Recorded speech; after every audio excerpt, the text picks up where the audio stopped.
اگر کوئی انسان معاذ اللہ گناہ کر کے اس پہ فخر کرتا ہے، آپس میں دوست لڑکے ایک دوسرے کی گیدرنگ میں اگر یہ چیزیں ڈسکس کرتے ہیں کہ اس کے ساتھ میرے تعلقات ہیں، اس کے ساتھ میرا کنیکشن ہے، اس کے ساتھ میرا افیئر ہے، اذان موت بھی گناہ ہے، اور اس کو بتانا اور اس پہ فخر کرنا یہ اس سے بڑا گناہ۔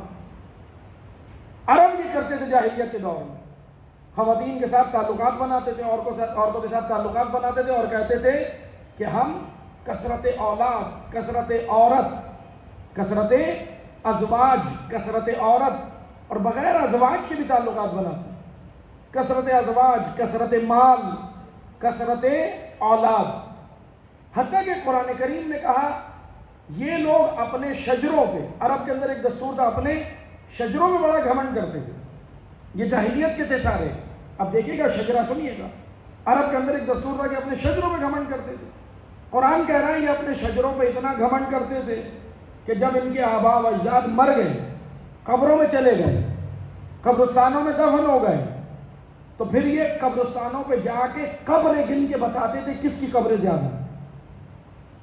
اس جاہلیت کی بنیاد پہ یہ فخر کرتے تھے۔ قرآن نے ان کے اس معاملے کو اس طرح ذکر کیا، الہاکم التکاثر حتی زرتم المقابر، الہاکم التکاثر۔ اب سنیے گا، توجہ سنیے گا، قرآن کریم میں دو لفظ ہیں کثرت کے حساب سے، ایک ہے لفظ تکاثر اور ایک ہے لفظ کوثر۔ توجہ سنیے گا، انا اعطیناک الکوثر۔ ابھی میں آتا ہوں اس آیت پہ، لیکن غور سے سنیے گا۔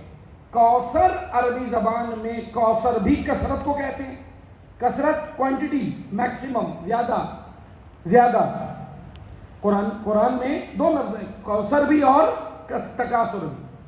کوثر بھی عربی زبان میں کثرت کو کہتے ہیں، زیادتی کو کہتے ہیں، اور تکاثر بھی زیادتی کو کہتے ہیں۔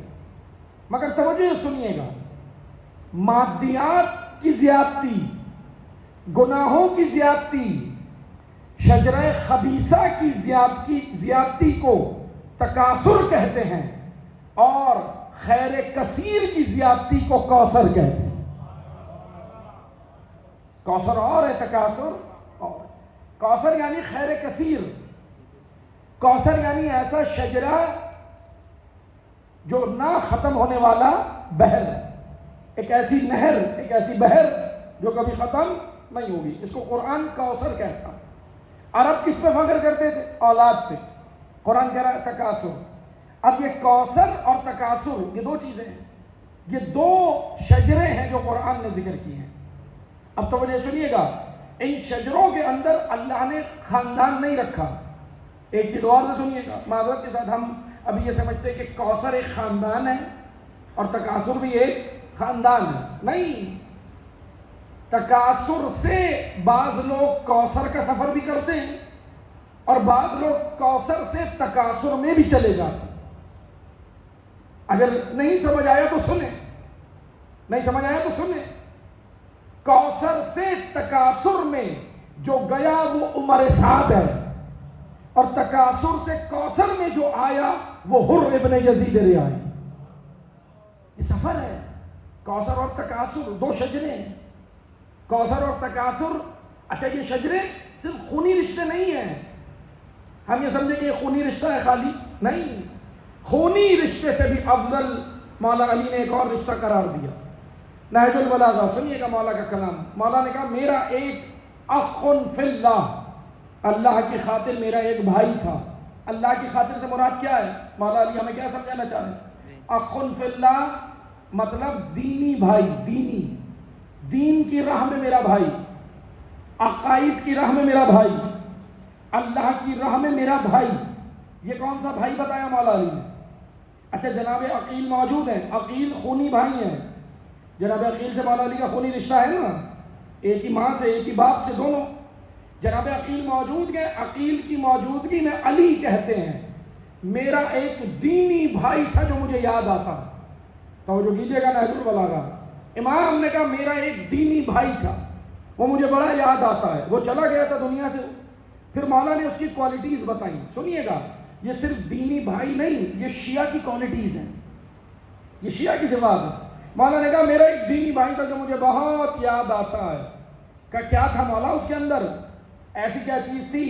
دنیا علی کو یاد کرتی ہے، علی اسے یاد کرتے. بھائی اس کے اندر کچھ تو ہوگا جس کو علی یاد کریں. بھائی کچھ تو ہوگا نا. اذان محبت ہو جو کیجیے. علی کسی کو یاد کر رہے ہیں. کون ہے؟ کس کو یاد کر رہے ہیں مولا؟ سنیے گا. امام نے پہلے اس کی صفات بتائی. کہا وہ مجھے اس لیے عزیز تھا. کیا کوالٹی ہے مولا اس میں؟ امام نے کہا وہ میرا دینی بھائی تھا جو مجھے یاد آتا ہے. امام نے کہا مولا لوگوں نے کہا مولا اس میں کیا تھا؟ کہا اس میں کوالٹی پہلی تو یہ تھی کہ وہ مجھے اس لیے عزیز تھا کہ دنیا اس کی نگاہ میں حقیر تھی. دنیا پرست نہیں تھا. دنیا دار تھا، دنیا پرست نہیں تھا. اچھا یہ دو چیزیں ہیں. دیکھیں یاد رکھیں، ہم دنیا پرست بن جاتے ہیں. دنیا پرستی منع ہے، دنیا داری منع نہیں ہے. اچھا دنیا داری کیا ہے؟ اب یہاں بات آ گئی تو توجہ سنیے گا، توجہ سنیے گا. مثلا میں آپ کو ایک مثال دیتا ہوں. دیکھیں دین اسلام ایک بیلنس والا دین ہے. دین اسلام ایک بیلنس والا دین ہے. بعض لوگ دین کو یہ سمجھے کہ بھائی دین صرف عبادتیں فقط احکام، تو انہوں نے مسلح پکڑا اور بیٹھ گئے. باقی اور کوئی اپنی شرعی ذمہ داری جو معاشرے کے اندر بنتی سوسائٹی میں انہوں نے ادا نہیں کی. دین کی تفریق کر دی. دین کو ہم نے بانٹ دیا. کسی نے جو دین میں جس کو جو چیز پسند آئی وہ اپنے گھر لے گیا. ہوا نا یہ؟ جس کو جو پسند آیا وہ لے گیا. اسی خطبے میں جو میں آپ کو روز تلاوت کر رہا ہوں نا، امام حسین کا خطبہ، اسی میں امام نے کہا الا ترون الحق، کیا دیکھ نہیں رہے کہ حق پہ عمل نہیں ہو رہا اور باطل سے روکا نہیں جا رہا؟ پھر امام نے کہا کہ سنو، جب حق پر عمل نہ ہو اور باطل سے روکا نہ جائے تو مومن کی ذمہ داری ہے کہ لقاء اللہ کا سفر کرے، اللہ سے ملاقات کا شوق پیدا کرے. اللہ سے ملاقات کیسے ہوگی؟ امام کون سا وے ہے، کون سا راستہ ہے؟ امام بتانا کیا چاہ رہے ہیں؟ امام کہہ رہے ہیں جب حق پر عمل نہ ہو اور باطل سے روکا نہ جائے تو مومن کو چاہیے کہ شہادت کے راستے کا انتخاب کرے. لقاء اللہ شہادت کا راستہ، لقاء اللہ عزت کا راستہ، لقاء اللہ سرفرازی کا راستہ، لقاء اللہ ابلاغ مقصد حسین کا راستہ. لقاء اللہ. امام کہہ رہے جب دین پر عمل نہ ہو تو مومن یہ کرے. پھر امام نے آگے کہا الناس عبید الدنیا. بڑے خوبصورت جملے، توجہ سنیے گا. یہ حسین کا درد ہے. غم حسین منانے آئے نا آپ، توجہ سنیے گا. غم حسین منا رہے ہیں نا سب، الحمدللہ. لیکن توجہ سنیے گا، غم حسین منانے سے پہلے ذرا جھانک کے دیکھیں حسین کے دل میں غم کیا. حسین کے دل میں کوئی غم ہے؟ کیا غم ہے مولا کو؟ کیا غم ہے؟ کوئی غم ہے امام حسین کو؟ ہاں ہے. کیا غم ہے؟ وہ غم جو حسین اپنے خطبوں میں بیان کر رہے ہیں، وہ ہے حسین کا غم. اصل غم وہ ہے. علی اکبر کے لاشے پہ حسین روئے. توجہ سنیے گا، مسائل نہیں پڑھ رہا. علی اکبر کے لاشے پہ حسین روئے. باپ ہے، رویا. فطری محبت ہے، روتا ہے. باپ روتا، فطری محبت ہے. روئے ضرور مگر خستہ نہیں ہوئے. سنے حسین ابن علی کو. کون ہے حسین؟ معذرت کے ساتھ ہم نے کیا سمجھا حسین کو؟ لاچار، بےکس؟ نہیں. وہب کی ماں کو وہاں معجزہ دکھایا حسین نے. کیا خود یہاں پانی نہیں بلا سکتے تھے؟ تو جو سنیے گا، 9 محرم کو چھڑی مار کے پانی نہیں آ سکتا تھا. حسین چارہ ساز ہے، حسین با اختیار ہے. میں نے پہلے بھی مجلس میں کہا تھا کربلا میں حسین کا امتحان نہیں ہو رہا، خاموش امت کا امتحان ہو رہا. اور کربلا حسین معجزے دکھانے نہیں گئے. حسین اللہ کے اذن سے معجزے دکھا سکتے تھے مگر کربلا میں معجزہ نہیں دکھانا. معجزہ نہیں دکھانا، خاموش تماشائی. جب امتیں، جب سائلنٹ میجورٹیز، جب لوگ خاموش تماشائی بن جائیں تو ان کو معجزہ نہیں دکھایا جاتا، علی اصغر کے لہو سے اٹھایا جاتا. علی اکبر کا کلیجہ دے کے امتوں کو اٹھایا جاتا. حبیب جیسا دوست قربان کر کے امتوں کو اٹھایا جاتا. وہ معجزے نہیں دکھائے جاتے ان قوموں میں. بنی اسرائیل لجوج ہو گئے، ڈھیٹ ہو گئے، ہٹ دھرم ہو گئے. بنی اسرائیل سے زیادہ مسلمان 60 ہجری میں ہو گئے. نبی کا نواسہ نکل رہا، ٹس سے مس نہیں ہو رہے. کون؟ اے حسین اس جمود آ گیا. جمود دیکھتے ہیں سمندر کے اندر بھی جمود آ جاتا ہے, نہر کے اندر جمود آ جاتا ہے, ٹھہراؤ آ جاتا ہے, دریا کے اندر جمود آ جاتا ہے. کون اس جمود کو توڑے گا؟ کون ہے جو اس جمود کو توڑے گا؟ یہ جمود درس سے نہیں ٹوٹتا, یہ جمود لیکچر سے نہیں ٹوٹتا, یہ جمود مجلسوں سے نہیں ٹوٹے گا. بعض اوقات یہ جمود آل اولاد مال وجود اللہ کی راہ میں دیکھ کے ٹوٹتا. کربلا کا مقصد سمجھے, یہ کربلا حسین ہمیں جگانے گئے تھے. ہمیں حسین تا قیامت ان ریسپانسبل غیر ذمہ دار لوگوں کو جگانے گئے کربلا. حسین غیرت مندوں کو جگانے گئے تھے کربلا. حسین باز ضمیر وجود کو جھنجھوڑنے گئے کربلا. اس لیے حسین کی لانگ ٹرم پلاننگ تھی.